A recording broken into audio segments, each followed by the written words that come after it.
Bueno, pues Están buenas todas. tardes. ¿Estamos? Buenas tardes y gracias a todos y a todas por venir, en especial al ponente José Miguel Morales Folguera, que ha tenido la generosidad de traernos esta maravilla de jardín barroco del que nos va a hablar enseguida. La Asociación de Mujeres Universitarias de Marbella tiene ya una implantación en nuestra municipalidad de 11 años, hace este año. Somos más de 100 socias de diferentes disciplinas universitarias y de nacionalidades, y eso sucede por la gente tan dispar que hay en nuestra ciudad. Hace 2 años recibimos la categoría de entidad de utilidad pública y eso es difícil hoy en día porque hay que pasar unos estrictos controles de transparencia, de objetivos y de labor realizada. Pertenecemos además a la Federación Española y a la Europea y a la Internacional de Mujeres Universitarias y estamos presentes en la ONU, se nos escucha en la ONU. En la actualidad trabajamos en Marbella con el objetivo de conseguir una sociedad más justa y llena de oportunidades para todos, y nosotros ponemos la intención en la mujer para que no haya ningún problema de desaprovechamiento de talentos por culpa de sexo en nuestra ciudad.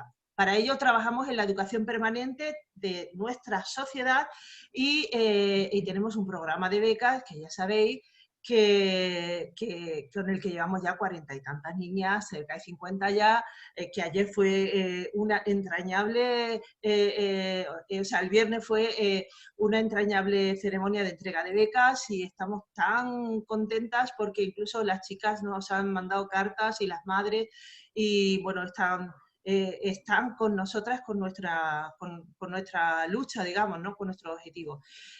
Para poder conseguir estos fondos para las becas, ¿qué hacemos? Pues hacemos seminarios, como el que vamos a hacer, que nos va a dar el profesor, sobre la historia del jardín, que va a empezar en octubre, del que ya nos va a hablar ahora Cristina Malena. Hacemos tertulias, hacemos conferencias, hacemos veladas musicales, encuentros y bueno, pues una serie de actividades socioculturales que van encaminadas a cubrir estos dos objetivos que tenemos. Y bueno, pues en estos momentos le voy a ceder la palabra a Cristina Malena, que es la responsable de la comisión de seminarios y de conferencias que se va a extender con el ponente, con la conferencia, y también nos va a hablar un poco del seminario que empieza en octubre. Gracias, Cristina. Gracias, Ana. Buenas tardes a todas. La verdad que es una gran alegría ver tantas caras, algunas nuevas y otras ya muy conocidas. Así que muchísimas gracias. Empiezo por presentar al ponente. La verdad que es un honor tener a José Miguel Morales Folguera, que es catedrático de la Universidad de Málaga en Historia del Arte. Él estudió Filosofía y Letras en las universidades de Granada y Sevilla. En 1979 obtuvo el doctorado por la Universidad de Málaga y su tesis recibió el Premio Extraordinario del Doctorado.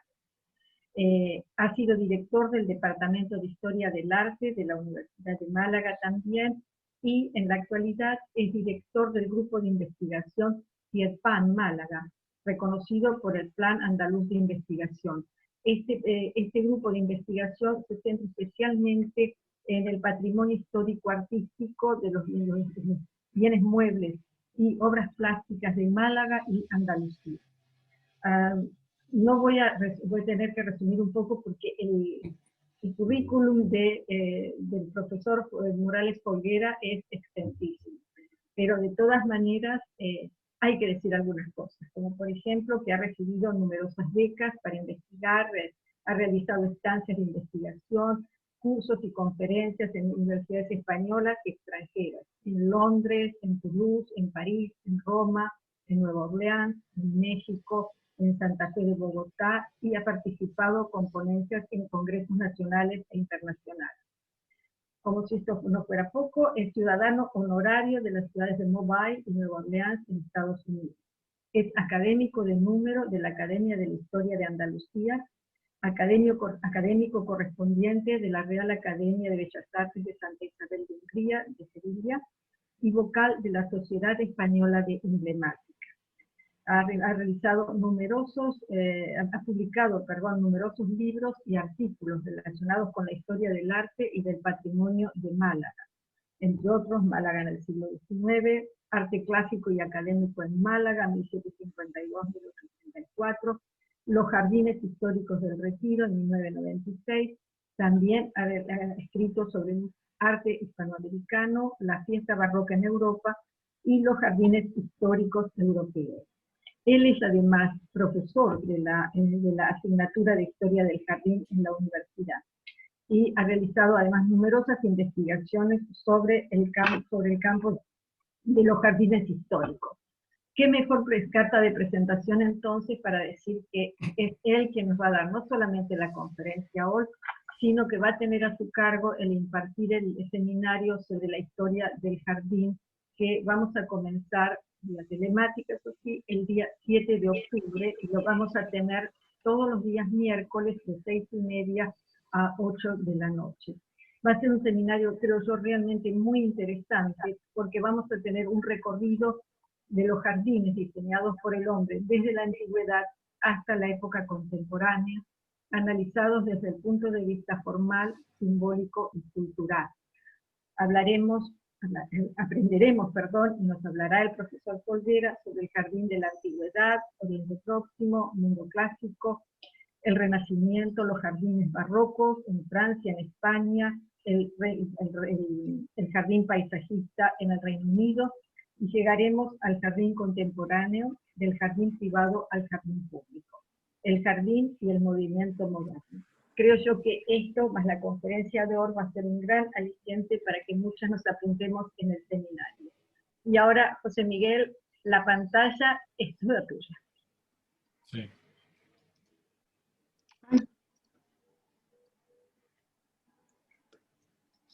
Ahora ya, bueno, yo quisiera, antes que nada, daros las gracias, dar las gracias a vuestra sociedad por la invitación que me ha hecho para impartir este seminario sobre un tema que llevo muchísimos años trabajando, aunque la verdad, como he trabajado en tantos campos, este ha sido un campo más, pero que me ha interesado mucho, es un campo muy interesante, sobre todo, pues no solamente desde el punto de vista formal, sino también desde el punto de vista simbólico, que es lo que a mí siempre me ha interesado más, la simbología del jardín, lo que hay detrás, la iconografía, la iconología de los jardines, es lo que siempre me ha interesado más.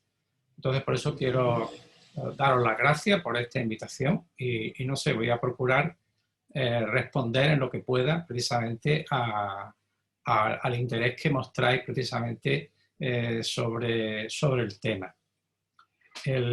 Como muy bien ha explicado Cristina, hay un programa muy amplio de 10 clases, aunque hoy vamos a dedicarlo precisamente a un jardín malagueño, jardín que yo lo he calificado como, bueno, yo no, y otras personas lo han calificado como el jardín privado barroco más importante de toda España, y que es curioso que es un jardín que a pesar de todo ello, es un jardín que es muy poco conocido. Es decir, no es un jardín que se conozca mucho, en parte pues en la actualidad porque su propietario lo tiene cerrado a cal y canto, pero después hablaremos un poco más del tema. Entonces, yo no sé cómo es la estructura de este seminario. En principio me parece que ya puedo entrar en materia. Habría que darle, me imagino, a compartir pantalla, ¿no?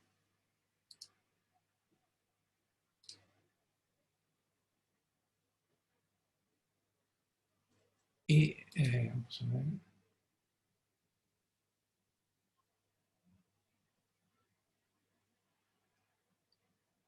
A la presentación con diapositiva,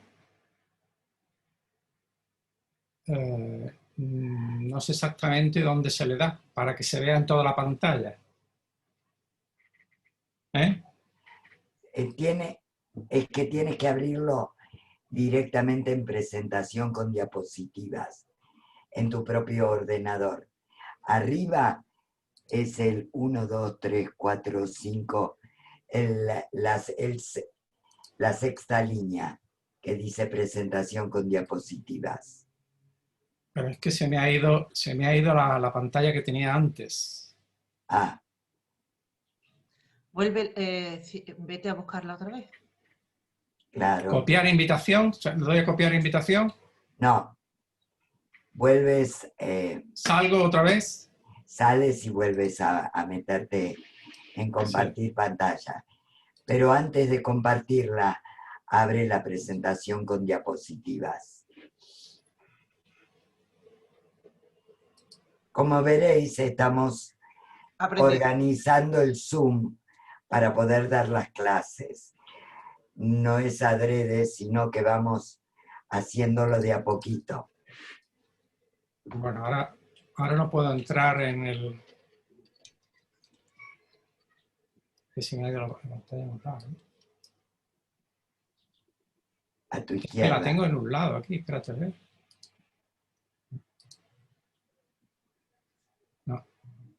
Aquí arriba pone presentación con diapositivas, ¿no? Ahí podrás pinchar. Sí. Arriba, en medio. Tengo representación con... ¿Y qué pongo? Pero es que pone reproducir desde el principio, reproducir Claro, desde... desde el principio. Reproducir desde el principio. Ahora, ¿no? Yeah. Ahora. Perfecto. ¡Bravo! Sí, pero ahora viene el segundo problema. No. Bueno, espérate, a ver aquí, a ver.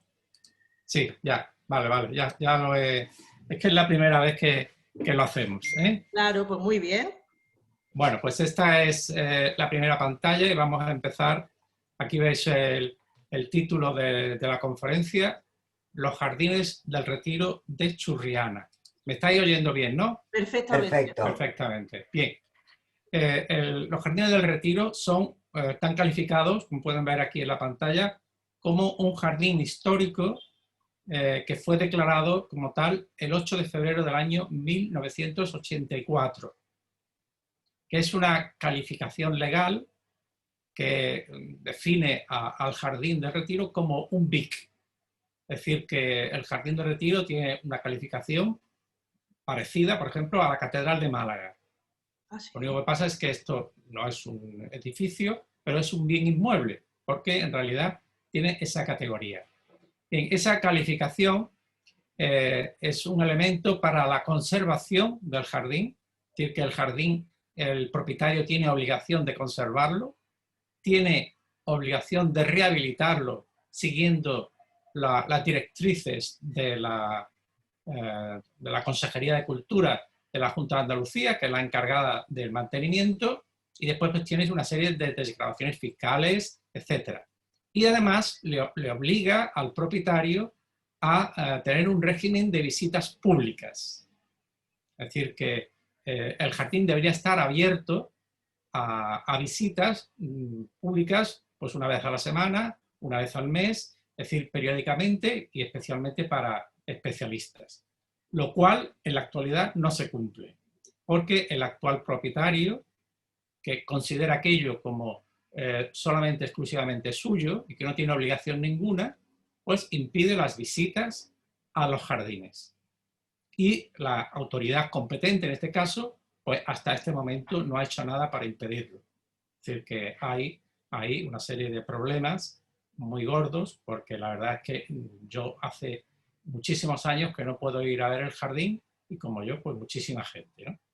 Esta es la situación legal del jardín y conviene que lo tengáis en cuenta. Bien, y vamos a pasar a hacer un recorrido histórico antes de ver el jardín, un recorrido histórico por los promotores del jardín. Ahí podéis ver, en esta pantalla podéis ver que el primer promotor es Fray Alonso de Santo Tomás, que fue obispo de Málaga, luego lo veremos con un poquito más de detenimiento, y que fue el iniciador, el creador del jardín, en el año 1669, y fue propietario del jardín hasta el año 1692, en que muere. A su muerte, el jardín tiene que salir a subasta pública porque se considera como un expolio y en este caso no puede pasar a una entidad religiosa, como él lo pretendía, y sale a subasta pública y es comprado por el primer conde de Buenavista en el año 1692. Primer conde de Buenavista y después su sucesor, el segundo conde de Buenavista, hasta el año 1745. Estos tres personajes que vemos aquí, Fray Alonso de Santo Tomás, el primero y el segundo conde de Buenavista, son los creadores del jardín, los verdaderos creadores del jardín. Es decir, que desde el año 1669 hasta el año 1745.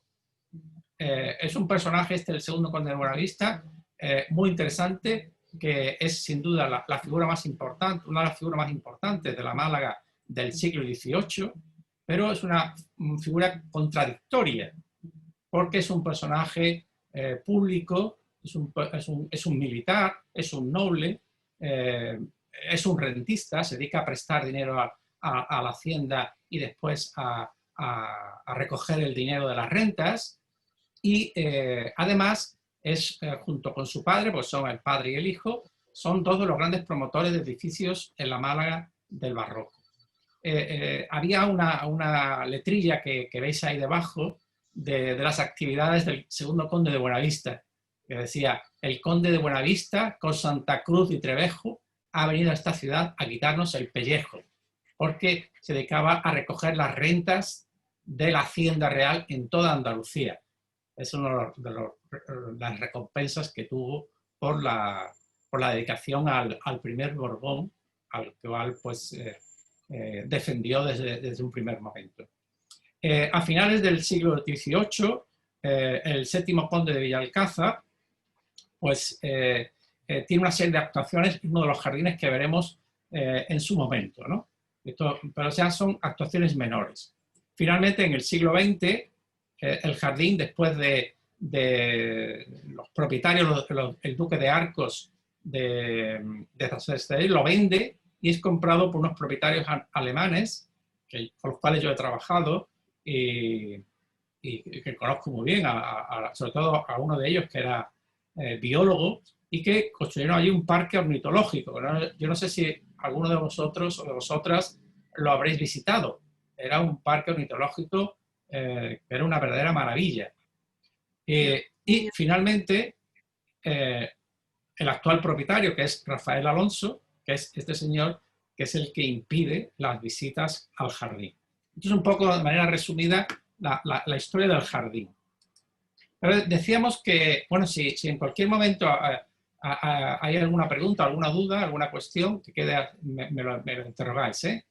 Yo sigo hablando, ¿no, Ana? Sí, sí, sí. Yo sigo hablando, bien. Te estamos oyendo con atención. Vale, vale. Bueno, pues decíamos que el primer creador del jardín, el que en realidad es el creador del jardín, es este señor que vemos aquí en este cuadro, que es Fray Alonso de Santo Tomás. Es un personaje muy interesante porque si os fijáis en el rostro, posiblemente os recordará a Felipe IV, porque tiene toda la cara de los Austrias. Porque Fray Alonso de Santo Tomás fue uno de los veintitantos hijos naturales que tuvo el rey Felipe IV.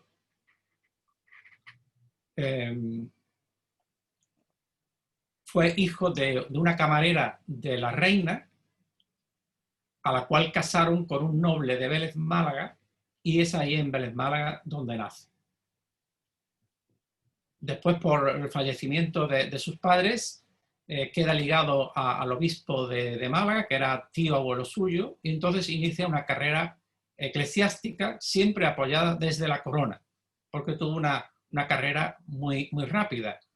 Fue nombrado prior del convento, después fue encargado de toda la diócesis, de la orden en toda Andalucía, y rápidamente es nombrado obispo de Burgos de Osma, al poco tiempo obispo de Plasencia y finalmente obispo de Málaga. Obispo de Málaga en el año 1664. Parece ser que hubo intentos de la corona de que el Fray Alonso fuera a vivir a la corte, pero él no quiso, se quiso quedar en Málaga, donde radicó precisamente en el convento de Santo Domingo Real, que veis ahí la imagen a la derecha, que me imagino que lo conocéis todos, el convento de Santo Domingo. No tiene esta imagen porque ha sufrido muchos destrozos desde la desamortización, después con la reforma del siglo XX, pero en fin, este es el lugar donde él fue prior del convento y además obispo de Málaga. Intentó ampliar la catedral de Málaga, pero al final no pudo porque murió en el año 1692. Y es, como digo, el creador y además el autor de una de las partes del jardín que veremos a continuación. Cuando muere Fray Alonso de Santo Tomás, la finca, la hacienda del retiro de Santo Tomás del Monte, que era como se denominaba, es comprada por este personaje, que es el primer conde de Buenavista, José Francisco Guerrero Chavarino, que vive solamente, como veis, 39 años, muere muy joven. Pertenece a una familia de genoveses que vivía en Málaga. Los genoveses, para que tengáis una idea, son como los fenicios de los siglos XVI, XVII y XVIII, que tenían bases en todo el Mediterráneo y tenían una base precisamente en Málaga. Precisamente en el puerto de Málaga había un recinto que era el Castil de Genoveses, que era donde vivían los genoveses que eran comerciantes, ¿no? Se dedicaban a comerciar, comprar, vender, etc., ¿no? Y ahí es donde empieza esta familia a enriquecerse y después como rentistas, pues se dedican a rentistas y a prestar, y prestamistas, se dedican a prestar dinero, hacen como una especie de pequeño banco y empiezan a enriquecerse. Y esto le permite a que uno de la familia sea nombrado primer conde de Buenavista y vaya a vivir a Madrid. Y prácticamente vive en Madrid, en la corte. Lógicamente, todos los cortesanos, como sabéis, vivían en la corte, acompañaban al rey en todas sus peripecias, sus viajes, y tenían obligación, además, de vivir junto al rey y pagar con su dinero los transportes, las viviendas, los palacios donde vivían. El primer conde de Buenavista es un personaje importante. Su palacio, el palacio que construye en Málaga, es el que se conoce como Palacio de Villalcázar, aunque en realidad es construido por el primer conde de Buenavista. Es donde está la Cámara de Comercio, no sé si os sonará, junto a la aduana. Es un palacio que hace una pequeña curva, estaba pegado a la muralla y desde el palacio veía los barcos venir por encima de la muralla. Por ahí iba la muralla y el puerto estaba detrás. Es decir, que desde su palacio él veía perfectamente entrar y llegar los buques y como eran comerciantes, pues veía entrar a sus buques y salir sus buques con los productos comerciales. La gran obra, aparte de la obra que vamos a ver del retiro, la gran obra que hace en Málaga el primer conde de Buenavista es la Iglesia de la Victoria. La Iglesia de la Victoria, como la conocemos hoy, fue pagada enteramente por el primer conde de Buenavista, porque él quería enterrarse allí, quería utilizarlo como panteón familiar. Como no podía hacerlo porque estaba ocupado la zona del presbiterio, entonces lo que hace es echar abajo gran parte de la iglesia, echar la iglesia y construir una torre adosada a la cabecera y en la cripta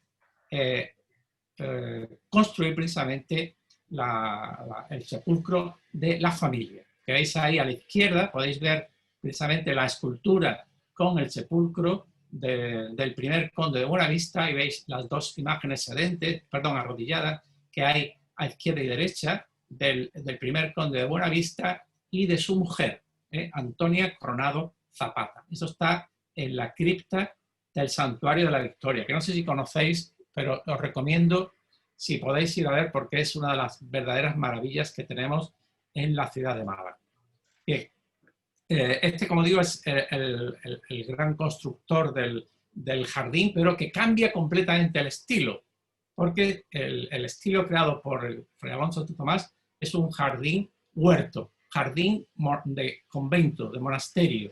En cambio, este personaje de ascendencia genovesa va a construir un jardín a la italiana, que es el jardín que nosotros vamos a ver.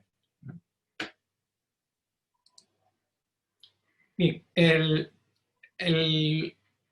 es una hacienda, aquellos más bien, si lo pudiéramos ver, porque en realidad ha sufrido muchas transformaciones, sería una especie de gran cortijo. Aquello es una especie de gran cortijo con una casa-palacio, con unos jardines a la italiana y después rodeado de terrenos dedicados a cultivos agrícolas. Es decir, que aquello era un cortijo, típicamente cortijo. Además, después allí había unos almacenes pues, donde se almacenaban los productos, se elaboraba el aceite, el vino, etcétera, y después se vendía. Es decir, que aquello era un cortijo en todas sus partes.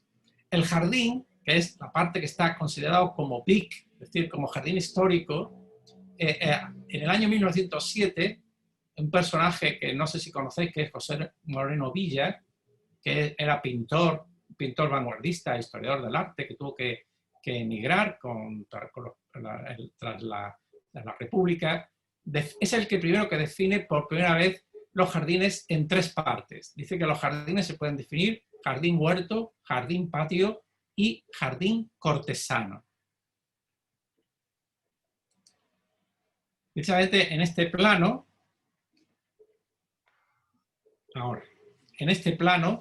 podéis ver precisamente el jardín tal y como lo podemos ver en la actualidad, que es lo que vamos a analizar con posterioridad. Aquí veis a la izquierda, la casa palacio, ¿veis?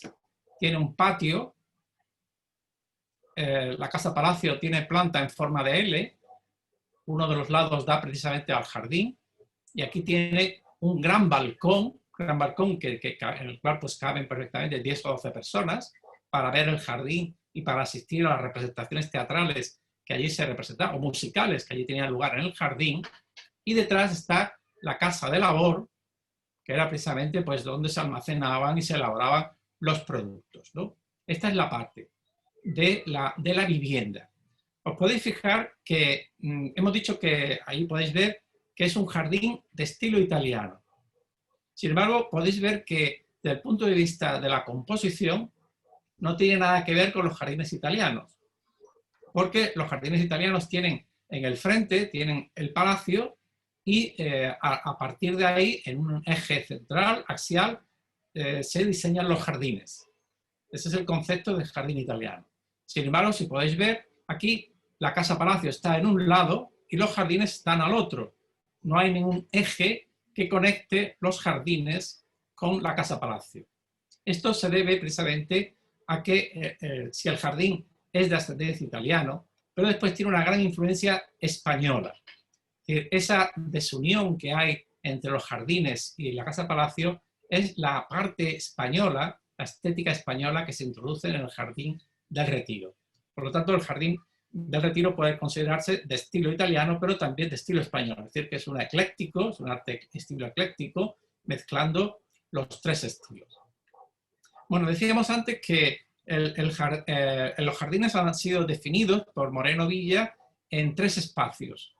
El jardín huerto, que veis aquí abajo, el jardín huerto, que es el construido por Fray Alonso de Santo Tomás, que tiene las características de un jardín conventual, un jardín huerto con plantas, con frutales, etcétera, para dar de comer a los miembros, a los propietarios del jardín, a los que viven allí, porque allí vivía el obispo y vivía también una parte importante del convento de Santo Domingo. Tiene por eso esas características del jardín huerto. El jardín, aunque lógicamente lo vemos aquí en el plano, pero el jardín tiene un suave declive desde abajo, según vemos el plano, desde la parte baja del plano hacia arriba. Es decir, que el jardín va cayendo poco a poco, una serie de terracitas que se va haciendo. Es decir, que la parte más alta es esta que vemos aquí abajo, donde está el estanque del sombrero. Es un estanque que ahora veremos que no es muy grande, pero que tiene una función muy importante. Es un estanque que siempre hay en todos los jardines. Porque claro, hoy día uno crea un jardín y con la electricidad puede llevar agua a cualquier sitio. No hace falta que el estanque esté abajo, arriba, en el centro, en un lado, porque con la electricidad tú puedes mover el agua. Pero entonces no había electricidad. Entonces el agua tenía que entrar por arriba, depositarse en un estanque y después ir bajando por su peso, por su propio peso, ir bajando para llenar las fuentes y regar los jardines. Por lo tanto, este estanque que vemos aquí, la parte de arriba, es por donde entra el agua, se deposita y después a través de una serie de tuberías que han sido restauradas, que hoy día están en uso, o estaban en uso la última vez que lo vi, pues va bajando hacia abajo. Por lo tanto, este es el primer jardín, el jardín huerto, que es el construido por Fray Alonso de Santo Tomás. Y después están los otros dos jardines que vemos aquí, el llamado jardín patio y el jardín cortesano, que son los construidos por los condes de Buenavista, que son los jardines ya propiamente italianos, que ahora veremos. Tiene además una serie de elementos adjuntos, diríamos, importantes, como por ejemplo la ría que veis aquí a la derecha, la ría, que es otro gran depósito de agua, también situado por encima del nivel, sobre todo del jardín cortesano, que necesita mucha agua, es el jardín que necesita más agua por el juego de fuentes y de cascadas que tiene allí, pero además tiene un uso lúdico, porque en barca se podía recorrer la ría, es decir, que por la tarde, cuando llegaba el fresquito, pues los propietarios podían coger el barco, una barquita, y hacer un recorrido por el jardín, ¿no? Y después tenemos el tercer jardín, que es este que está arriba del todo, que es el jardín cortesano, que es quizá el jardín más espectacular, porque ese sí está hecho a la manera italiana, ¿eh? Es un jardín hecho en declive, con unas escaleras que van cayendo en varias terrazas, con un eje, si tiene un eje central, como se puede ver, y toda una serie de juegos de agua y de esculturas, ¿no? Estos son los tres jardines, las tres etapas que tiene el jardín del Retiro. Bueno, esta es cuando yo pude hacer esta foto, hace ya muchos años, posiblemente el año 90, no, antes, el año 80, es la zona de la Casa de Labor, en el centro del cual había este olmo, supongo que estará allí, es un olmo centenario, es un olmo enorme, con un tronco enorme también, que es quizá uno de los árboles más antiguos y centenarios que tiene el jardín. Estaba en la zona central de la Casa del Labor. Bueno, ya entramos a ver los distintos jardines. El primero que hemos visto es el jardín huerto. Esta es la fachada, la portada de entrada al jardín huerto. Es un arco, como podéis ver, de medio punto, que está decorado a la manera de los jardines italianos del Renacimiento, a base de conchas y estalactitas. Conchas y estalactitas, que era cómo se decoraban algunas partes de los jardines del Renacimiento italiano. Y podéis ver que a través de la puerta hay un eje que pasa por el centro de ese jardín huerto, que tiene, como podéis ver, unos arcos sombreados, que dan sombra y además, bueno, que se pueden utilizar también para otro tipo de plantas. Y en el centro tiene una fuente que vamos a ver ahora, porque es muy interesante. Aquí veis la fuente, se llama la Fuente de la Batalla. Hemos dicho que se trata de un jardín italiano y de un jardín español, pero aquí hay un elemento que no es ni italiano ni español. O sí, en todo caso, los españoles lo heredan de los musulmanes, porque en realidad el jardín español tiene una gran herencia musulmana. Y es esta fuente. Fijaros que no es una fuente a la italiana, la fuente a la italiana es que son fuentes monumentales de mármol, ya veremos una un poquito más adelante. Esto es una fuente rebajada en el suelo y de cerámica. Es una fuente musulmana, virgen musulmana, que está aquí en el centro precisamente del jardín huerto.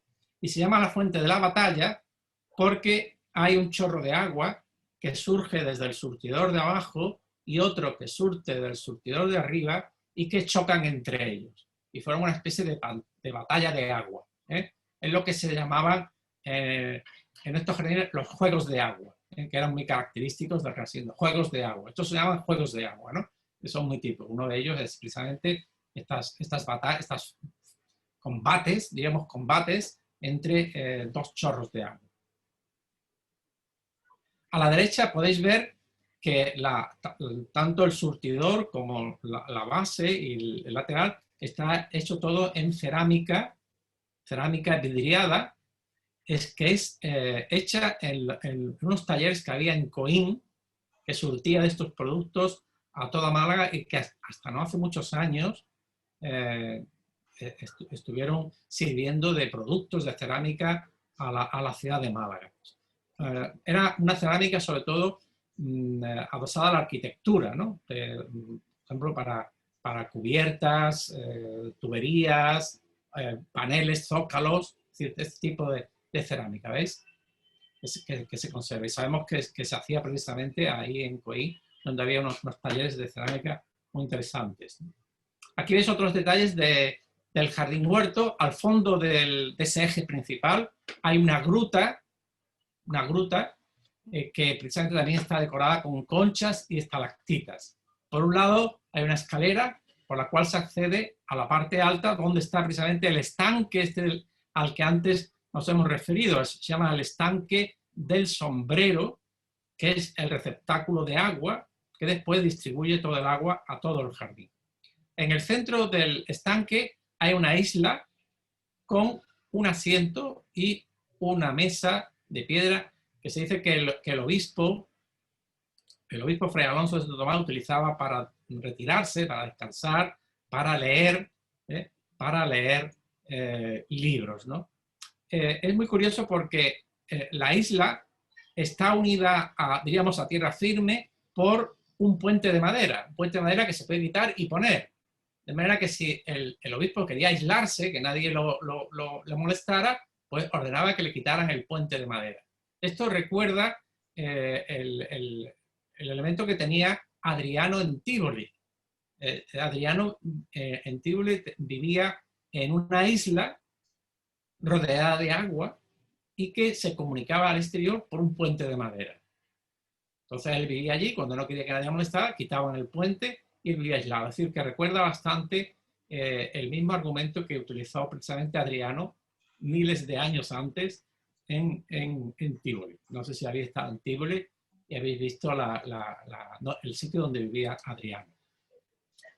Uno de los elementos más interesantes que tiene el jardín huerto es este reloj de sol. Es un reloj de sol hecho en mármol de Carrara, que tiene ahí en el frente tiene el escudo de Fray Alonso de Santo Tomás, y después tenía una serie de cuadrantes que medía la hora solar a lo largo de todo el año.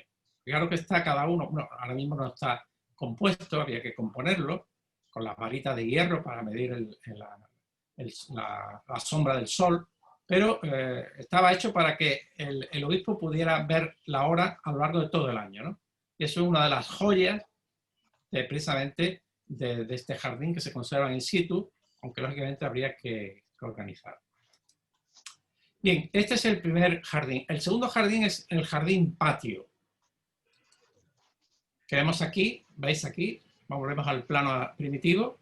Aquí vemos a la izquierda, junto a la casa palacio, el jardín patio. Se llama así jardín patio porque es un jardín que está adosado a una estructura arquitectónica, que es muy típico de los jardines italianos. Si habéis estado en Italia, seguramente habéis visto los llamados giardini secreti, los jardines secretos. Son jardines cerrados por tapias, ligados a palacios. Pues este es el concepto que tiene este jardín patio, un jardín secreto, aunque lógicamente no está cerrado para ser secreto, pero en este caso está cerrado por un lado, que es la zona que da a la vivienda, ahí a la izquierda. Aquí ya encontramos con un jardín completamente italiano, con las esculturas que ahora veremos que lo adornan, todas ellas importadas de Génova. Son todas esculturas genovesas. La más monumental es la fuente que hay en el centro, que ahora veremos, pero después hay todo un programa iconográfico de bustos y de esculturas de figuras mitológicas que ahora iremos estudiando y analizando, porque todas ellas tienen una gran simbología. Una simbología relacionada con el jardín y con la mitología. Personajes que tienen intervención en el jardín mitológico. Todos ellos son los que están componiendo. O también personajes ligados a la comedia italiana del arte del siglo XVIII, porque ya decía que aquí se representaban escenas teatrales y conciertos musicales, que la familia lo podía ver precisamente desde este balcón que vemos aquí en blanco, esto que veis aquí en blanco, este balcón, es un balcón desde el cual la familia se asomaba para ver esas representaciones teatrales. Bien, aquí veis una vista antigua precisamente del jardín. La traigo porque podéis ver lo que era la casa palacio detrás, que eso hoy día ha desaparecido porque la han echado abajo y allí lo que han hecho ha sido un chalet estilo Costa del Sol, que es lo que han hecho allí, desgraciadamente. El cortijo, que tenía un ambiente, un aspecto andaluz muy grande, pues eso ha desaparecido completamente. Pero esta era la imagen que se podía tener entonces de este jardín patio. Nos introduce al jardín este personaje, que es la figura de Pan. Pan es un personaje que está siempre presente en los jardines porque es el dios protector de los jardines. Pan recibe su nombre bueno, se han analizado los posibles orígenes del nombre de Pan. Dice que fue Baco el que lo dejó como gobernador de España cuando estuvo aquí y se fue y dejó a Pan como gobernador de España. Dicen que de ahí viene el nombre de España, del nombre de Pan, nuestro primer gobernador mitológico. Pero después hay otra palabra que deriva de Pan, que es la palabra pánico. Pánico viene de Pan, porque es el miedo que tienen los rebaños cuando están sesteando en verano en los campos y se les asusta y salen corriendo despavoridos. Eso es el miedo pánico, porque precisamente era uno de los entretenimientos de los faunos en el campo, y era pues dedicarse a perseguir a las ninfas y a asustar a los rebaños, ¿no? Y esta es precisamente una de las orígenes. Y también era un gran flautista, y vemos precisamente tocando la flauta, que era un gran músico. Pan era un gran músico, y se ve pues como músico y como dios protector del jardín. También está presente en el jardín del Retiro. Como decía, en el centro está quizá el conjunto escultórico más importante, que es la fuente del Tritón y de la sirena. Es el abrazo amoroso de un tritón a una sirena. Y en la parte de abajo, en el receptáculo, pues hay un montón de esculturillas que son tritoncillos, sirenillas y faunos, que son también surtidores de agua. Como podéis ver, es quizás un conjunto monumental muy interesante, muy bonito, y también traído de Génova. Todo de talleres genoveses, pero estas son anónimas, son obras anónimas, no sabemos quiénes son los autores. Esta es la vista frontal, precisamente de la fuente, y esta es desde la parte de atrás, y allí al fondo sí tenemos una vista de lo que era el cortijo, la casa palacio, como estaba originalmente, y aquí a la derecha, ¿veis?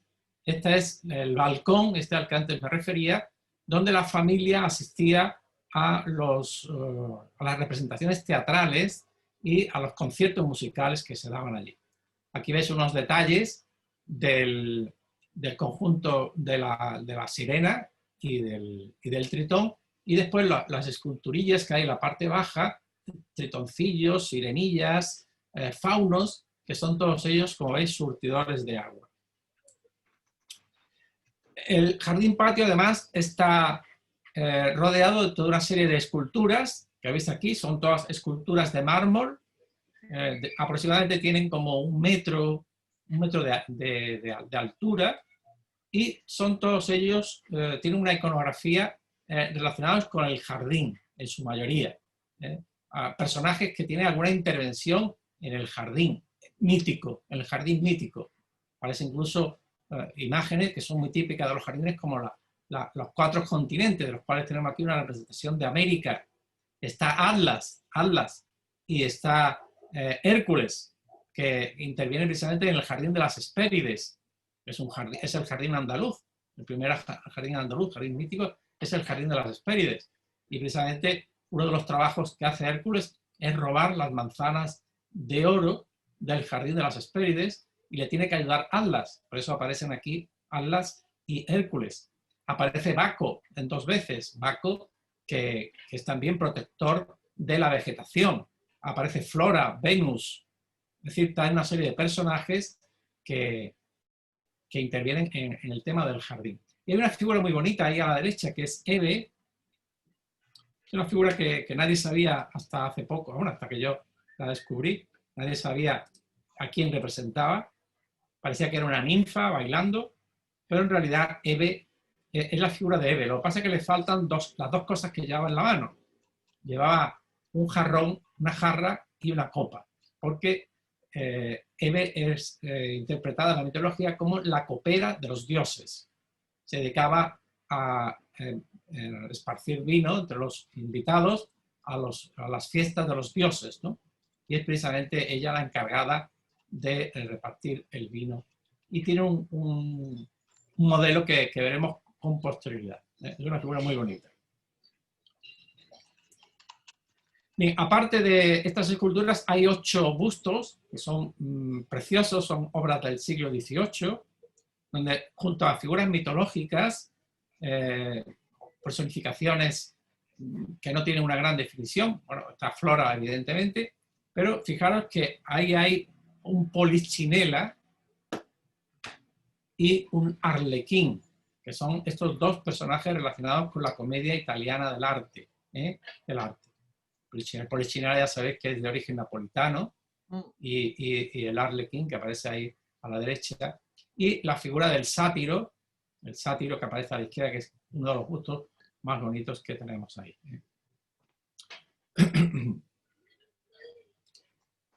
Bueno, decía que la figura de Hebe, que está hoy día está en la casa, no porque se quitó de la ubicación original que vemos ahí a la izquierda, estaba en un pilar en un lado de la ría, como podemos ver, pero se estaba perdiendo y por eso se quitó de ahí y se metió dentro de la casa.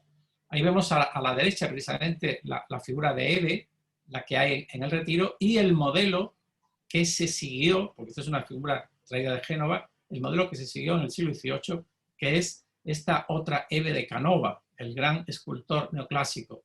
Esa sí la podemos ver con todos sus elementos. Vemos que lleva un jarro en la mano derecha y la copa en la mano izquierda. Lo que está haciendo es llenando la copa para servirla en las comilonas de los dioses en el Olimpo. Son elementos que le faltan. Pero el resto de la composición, como podéis ver, es exactamente igual a la figura de Canova. Uno de los elementos que tiene adosado precisamente el jardín patio y el jardín huerto es la ría, que vemos aquí a la izquierda, que es bastante larga, no es muy ancha, pero es bastante larga, lo suficiente como para poder dar paseos en barca, ¿no? Y está rodeada de unos cipreses centenarios, como podéis ver ahí a la izquierda y a la derecha. ¿Veis? Por el tronco podéis ver que estos cipreses pues, tienen varios cientos de años, posiblemente se remontan a la época de creación del jardín. Es una de las zonas más bonitas que tiene. Hay también un laberinto, un pequeño laberinto ahí a la izquierda, en parte conservado. Bueno, los laberintos, el problema que tienen es que se pierden y hay que replantarlos. Pero bueno, ahí se sabe que ahí había un laberinto y se ha replantado. Y el tercer jardín es el jardín cortesano, que decía que era posiblemente el jardín más monumental. Lo podéis ver en el plano nuevamente, volvemos, para que lo recordéis, este de aquí, el esquema. Es un jardín también que tiene un cierto desnivel. Esta es la parte más alta, esta que veis aquí, la parte más alta, y va cayendo a través de unas escaleras hacia la parte más baja. Hay un eje central que une todos los elementos del jardín. Aquí veis un grabado del 19, donde nos muestra el aspecto que tenía el jardín. Es un jardín completamente cerrado con unos grandes setos a la derecha, hoy día no tiene nada que ver, ahí tiene una serie de arbolados, posiblemente en el 19, posiblemente no, en el 19, por influencia romántica y paisajista, pues se introducen allí una serie de árboles que impiden en gran parte, en algún momento, impiden ver completamente el jardín. Se ve desde esta vista que estamos viendo desde la parte inferior, desde la parte de abajo. La fuente esta que hay abajo se llama la fuente del hongo y después hay una serie de elementos que ahora iremos viendo. Bien, volvemos nuevamente a la parte superior. Esta es la parte superior que es por donde entra el agua al jardín. Y nos encontramos precisamente con un estanque que es un receptáculo de agua y precisamente el surtidor por donde va entrando el agua es ese león. ¿Veis? Ese león, que es un surtidor de agua, es un león de terracota, como algunas de las esculturas que tenemos en el jardín.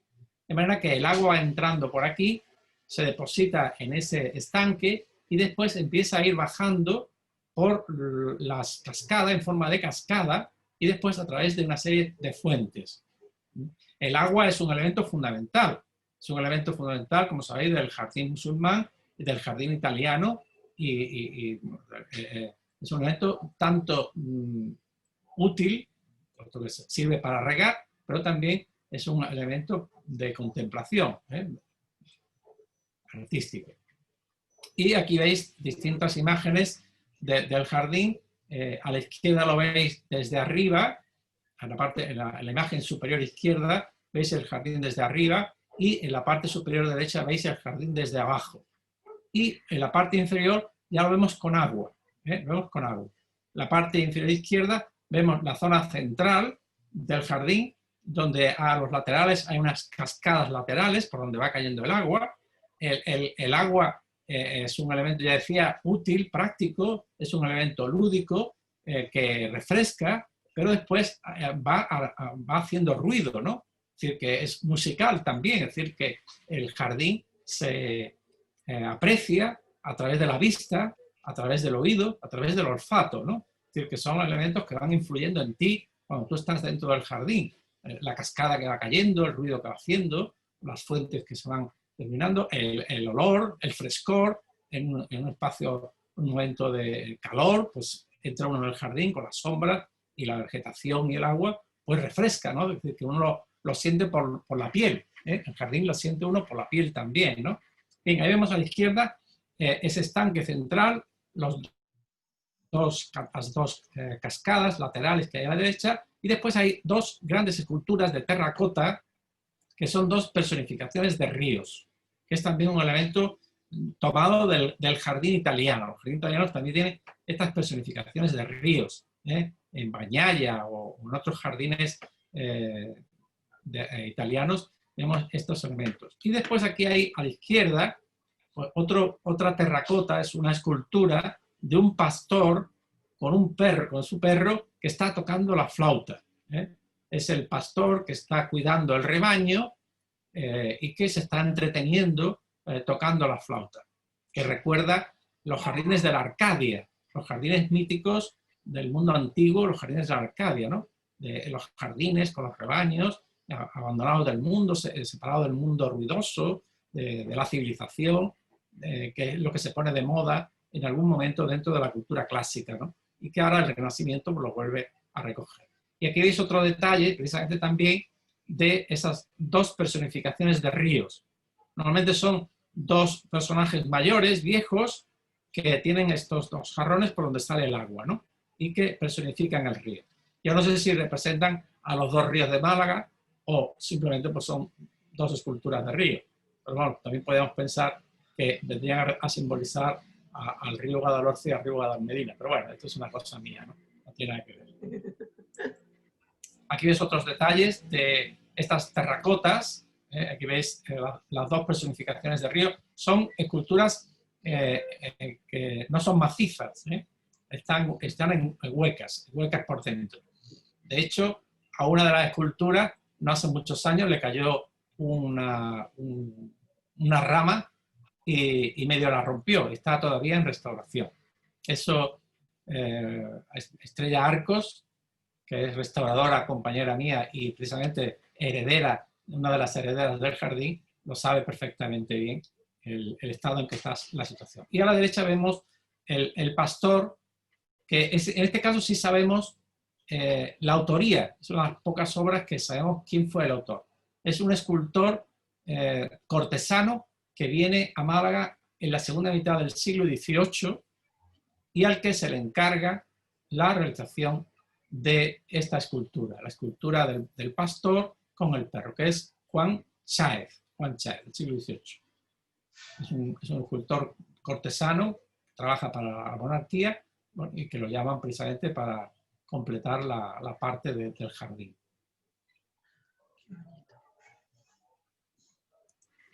Y el jardín termina precisamente aquí, que es la fuente del hongo, como se denomina históricamente, que está rodeada también de surtidores, que son ranas, todo hecho en cerámica vidriada, precisamente también realizada en los talleres de cerámica de la zona del Valle del Guadalhorce, sobre todo en la zona de Coín, que es donde había más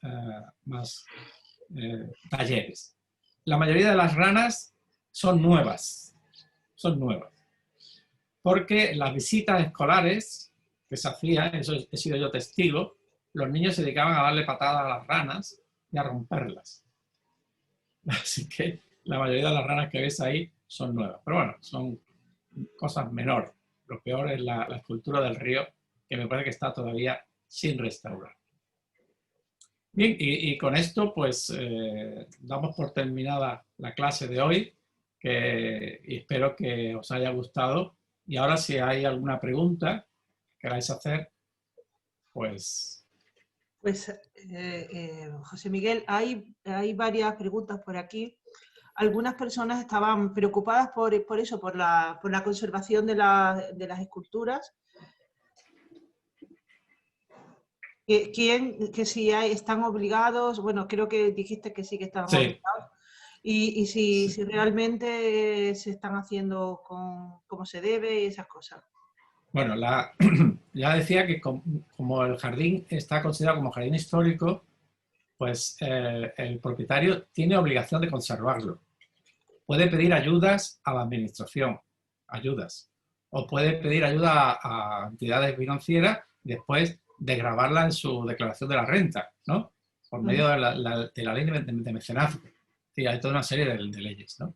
Sí, pero el propietario tiene obligación de conservarlo y la administración tiene la posibilidad de obligarles legalmente a conservarlos.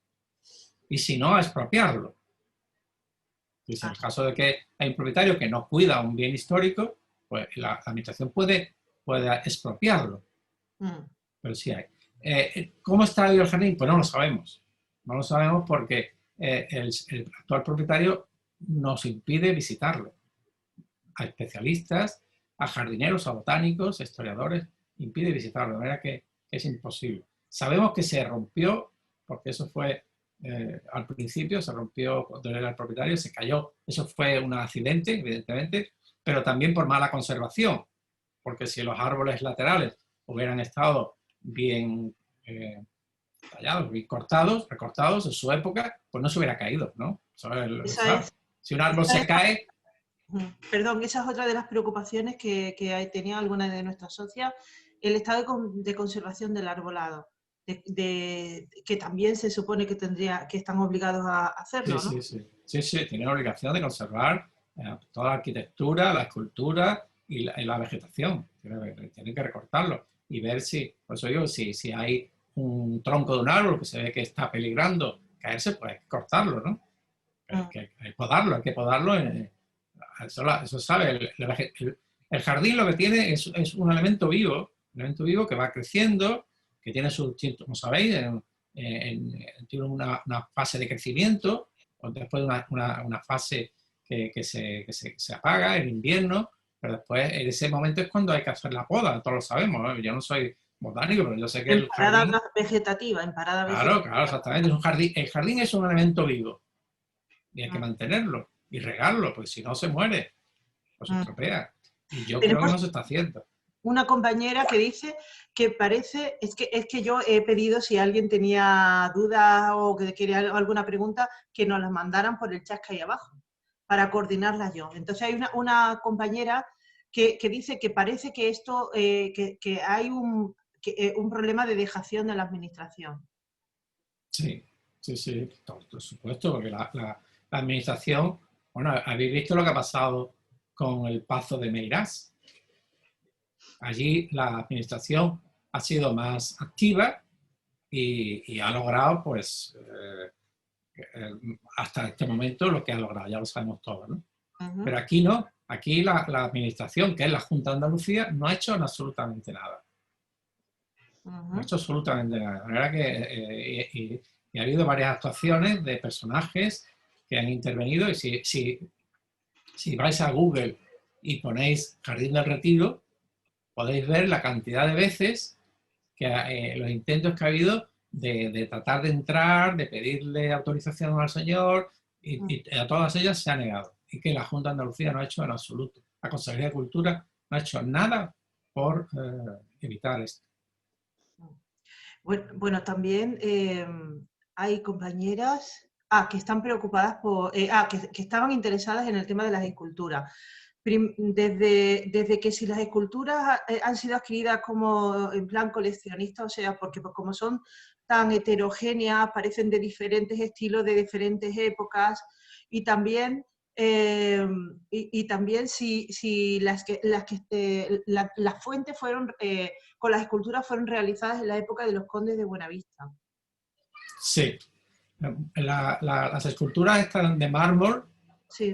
Como lo habéis visto, hay de dos épocas. Hay una de finales del 17, es decir, del primer conde de Buenavista, y hay otras del siglo XVIII, que son del segundo conde de Buenavista. Por eso hay esculturas del 17 y del 18. Todas ellas proceden de talleres genoveses.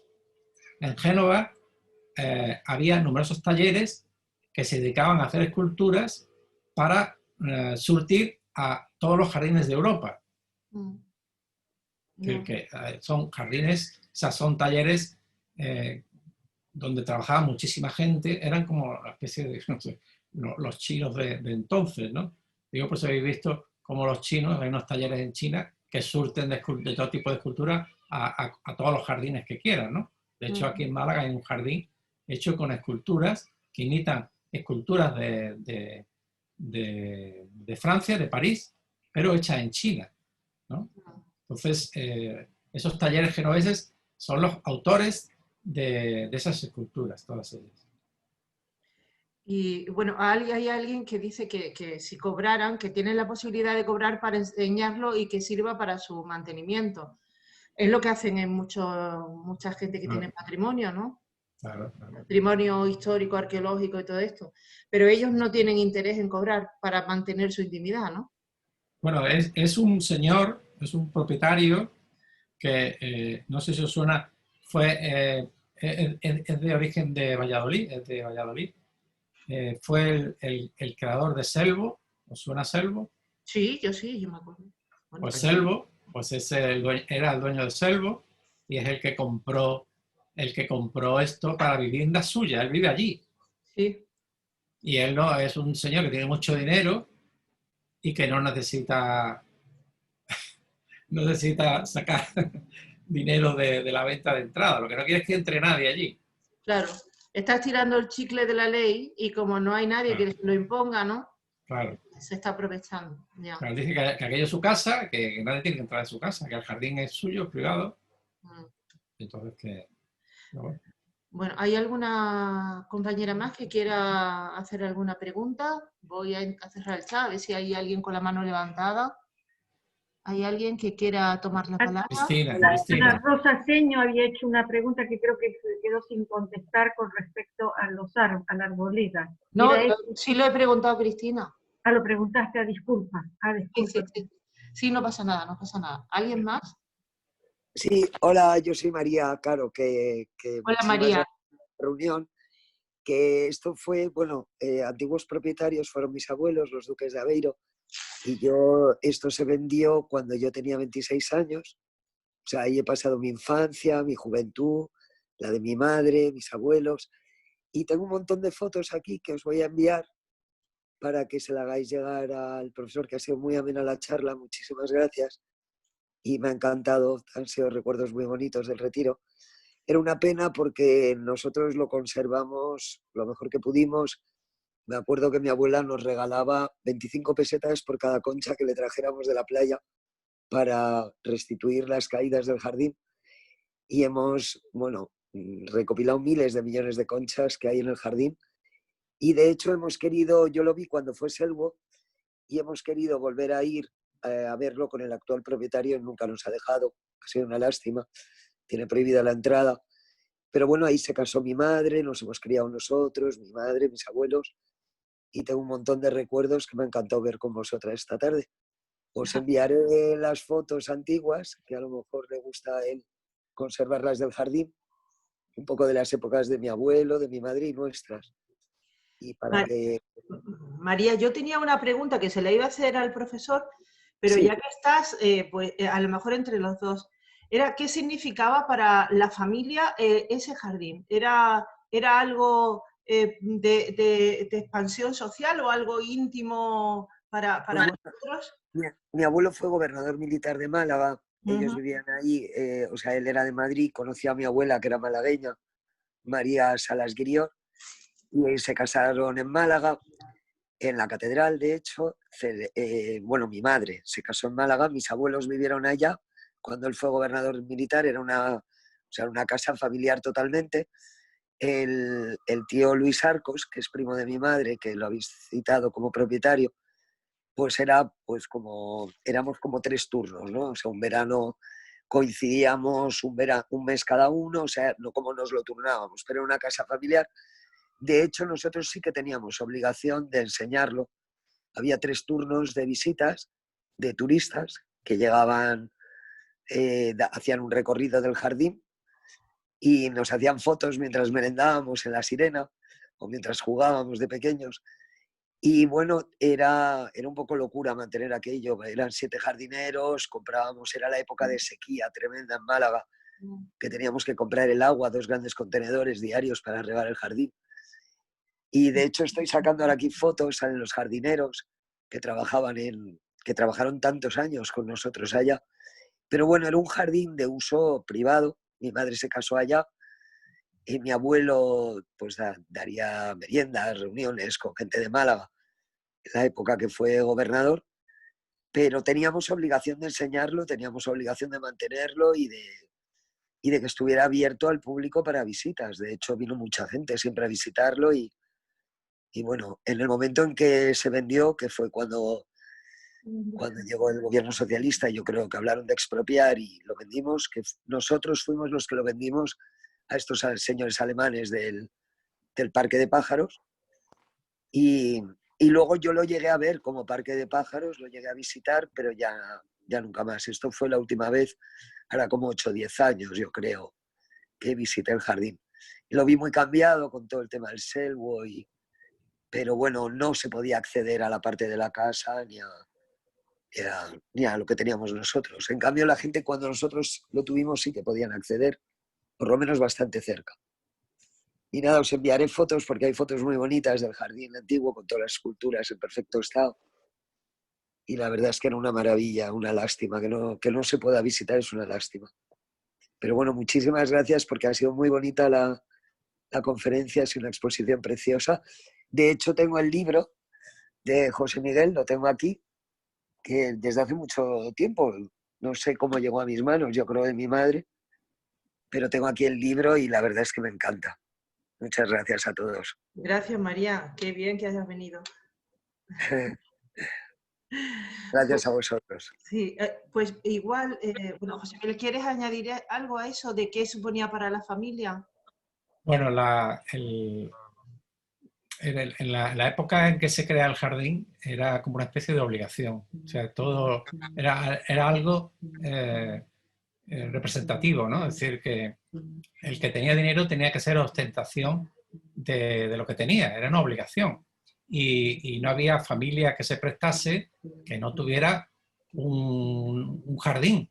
Un jardín. Claro, en Málaga no se podía construir el jardín porque no había sitio. Entonces lo que se hacía era se construía las afueras, ¿no? Era como sucedía muchas veces en Italia. Entonces todas las familias nobles europeas, todas las familias no europeas tenían que tener su casa palacio y su jardín anexo. que era muchas veces construido en las afueras.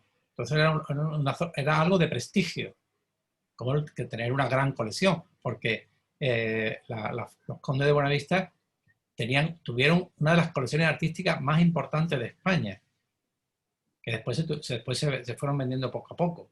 Pero yo, en los años 70, el año 80, por ahí aproximadamente, yo visité el jardín. Entonces vivía el propietario, el duque de Aveiro, que me dio paso a la casa, al jardín, me abrió todo. Pude hacer fotos del interior de la casa, antes de que la derribaran, de la escalera de mármol que tenía, de muchos de los cuadros, y todavía se veían algunas de las colecciones, ¿no? Hay un estudio también que yo hice sobre el coleccionismo de los condes de Buenavista. Es decir, que el jardín era algo de prestigio, obligado.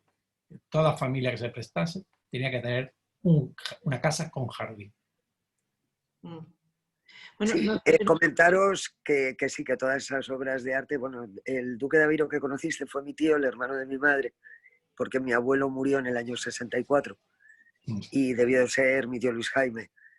Y bueno, todos esos cuadros que hablas de la escalera de mármol, sí. No sé si estuviste en la parte del obispo donde tenía su mesa de billar, su biblioteca, sí, su cuadro. Sí. Yo hice fotos de todo eso. Todo eso se vendió, se subastó, cosas se conservaron, algunas tienen mis tías, algunas hemos recibido nosotros, pero vamos, eran cuadros enormes, gigantescos y casi todo eso se vendió. Pero me encantaría conocerte y charlar también algún día porque, bueno, de hecho ha sido grandes recuerdos de mi infancia y mi juventud, son todos allá. Y me encanta que lo hayas conocido porque era una preciosidad. Sí, yo estuve... Y después conocí al alemán que era, no me acuerdo cómo se llamaba, el que llevaba el parque ornitológico. Sí. Que era una persona con una gran cultura, muy sensible, y al que le presté mi libro de fotos del retiro y que no me lo ha devuelto. No me digas. Pues yo tengo un montón de fotos para dejar. Las fotos del interior sobre todo, que me interesaba del interior, y no he podido recuperarlo. De hecho, después, no sé si sabes que había un fantasma en la casa, fantasma, pero real, vamos, funcionaba el ascensor que no tenía maquinaria, subía y bajaba, sonaban olas, se iba todo el mundo aterrado, o sea, tuvo muchísima historia ese fantasma del retiro. Después hay un matrimonio que tiene una colección de fotografías antiguas del retiro, que no sé si lo conocéis. ¿Quién es? Lo que pasa es que yo ahora de memoria no me acuerdo, pero lo tengo ahí en mis correos, porque me han mandado varios correos con fotos antiguas que si quieres pues te puedo pasar. Me encantaría. A través te puedo mandar porque lo que me mandan son links a la colección de fotos. Fenomenal. Por lo menos dos o tres links de la colección de fotos, y hay una colección de fotos antiguas Qué bueno, pues me encantaría. Con gente dentro, ¿no? Con gente dentro. Yo tengo fotos también antiguas con gente, pero de la época de mis abuelos o bisabuelos, porque son tipo postal, que lo voy a meter en un transfer, se lo mando a Malena, si te parece bien que te lo haga llegar. Claro, porque habrá algunas que te van a interesar. Está el jardín antiguo, en época, pues eso, de mis abuelos o bisabuelos. Y está totalmente cambiado, mucho más salvaje, pero muy bonito. O sea que te lo haré llegar a través de Malena. Bueno, ya que estáis los dos y que estabais hablando del cortijo, hay alguien que ha preguntado que por qué se demolió el cortijo y que si fue legal que se demoliera. O es que estaba... Cuando nosotros vendimos estaba perfectamente. Estaba la fábrica de jabón, la fábrica de aceite, todo. El palomar, había una parte que era un palomar donde se escribían, cuando fue convento, las cartas con palomas. De hecho estaba la mesa con la pluma, con los papeles, con todo lo de las palomas. Y todo eso estaba perfectamente cuando lo vendimos nosotros. De hecho hubo una propuesta de venta para hacer un tipo incosol. A mi abuela le dio mucha pena porque lo iban a derruir, y de todas las propuestas, la que conservaba el jardín tal cual era lo de este señor alemán, y por eso se decidió vendérselo a él. Pero vamos, yo tenía 26 años cuando se vendió, lo recuerdo perfectamente todo, recuerdo a él, recuerdo las entrevistas de la gente, y nosotros lo vendimos tal cual, o sea, todo lo que era el pueblo donde vivía la gente que trabajaba en el Retiro, todo estaba exactamente igual. Y yo creo que fueron posteriormente ellos los que lo cambiaron. Pero legalmente, la figura legal solo obligaba eso. O sea, lo que está declarado como BIC es el jardín. Entonces la casa no estaba declarada, por lo tanto la casa no había obligación de conservarla. Lo sé. Lo que sí se le podía haber obligado es, si lo iban a echar abajo y construirlo, hacer una construcción similar a la que había. Tipo no lo que han hecho en la actualidad. La actualidad, lo que ya digo, aquello es un chalet de la Costa del Sol, lo que han hecho allí. No tiene nada que ver con la arquitectura antigua, ni con el jardín, nada, nada, en absoluto. Qué lástima, qué lástima. Yo tengo todas las fotos de la casa, todos los procesos, y ya os la enviaré para que lo veáis. Y luego, como anécdota, contar que mi abuelo se cayó al estanque largo cuando era pequeño, se estaba ahogando y un jardinero saltó, le salvó y le dieron una peseta de por vida hasta que muriera, fíjate, como anécdota de ese estanque. Ahí vamos a echar pan a los patos, tenían la casita de los patos y era paseo obligado. Era una maravilla, pues estaba recubierto, bordeado entero de boj, y siempre era como la obsesión del hongo del boj, del estanque largo de mi abuela. Pero bueno, tengo miles de anécdotas en cada rincón. El laberinto, no sé si lo llegaste a conocer. Sí, sí, el laberinto sí. Que era muy bonito al lado de la pista de tenis. Y bueno, ya os enviaré las fotos, haré unos links. Sí, había otro laberinto. Había uno que estaba justo al lado de la pista de tenis. Sí, sí, sí. Y bueno, también el invernadero de cristal. No sé si lo llegaste a conocer, que era muy bonito. El invernadero también lo llegué a conocer, sí, sí. Al lado de la charca larga. Sí. Y bueno, sobre todo las fotos son interesantes porque salen vistas de Málaga hasta el aeropuerto cuando no era nada. O sea, es todo campo. Es el borde del jardín y campo hasta el aeropuerto. Y son fotos muy interesantes, la verdad. Os lo meto en un link y os lo envío. Y nada, muchísimas gracias a vosotros. Nosotros, sí, con tu permiso, cogeremos alguna foto para el blog, si no te importa. Por supuesto, sin problema, sin ningún problema. Espero que las envíes entonces. Te lo envío por correo a ti, Malena.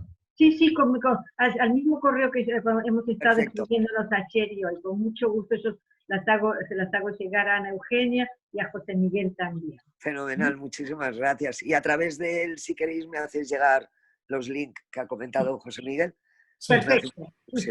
O los pongo en contacto luego, si entre ustedes se pueden conectar. Y, bueno, yo además te entusiasmo a ti y a todas realmente, porque esto ha sido un muy buen aperitivo para nuestro seminario de octubre.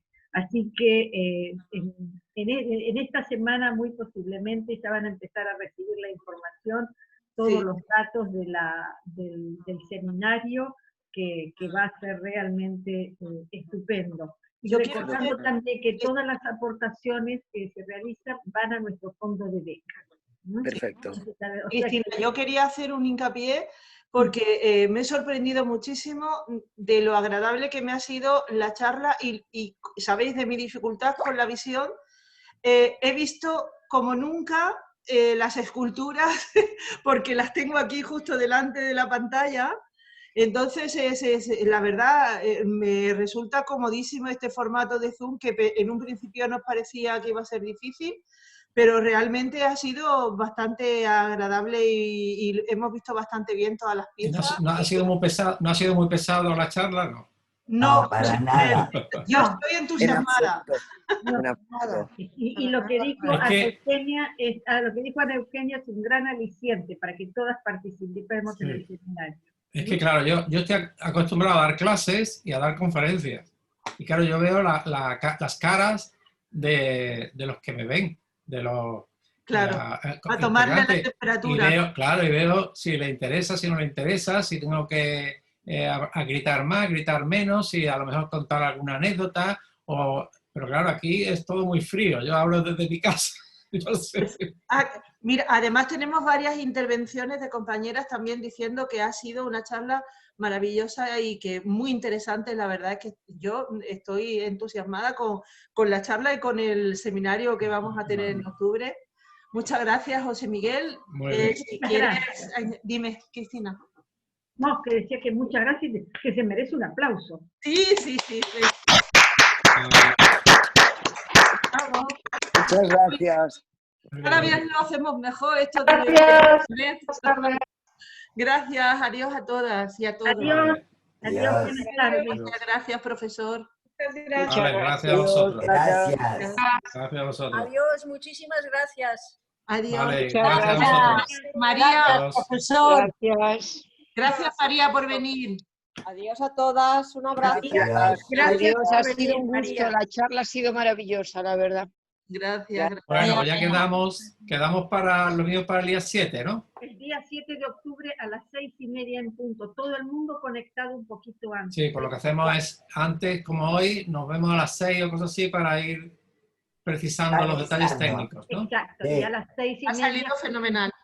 Sí, muy bien ha salido. Ha salido. Gracias. Muchas gracias. Venga, Gracias. adiós. Adiós. Gracias.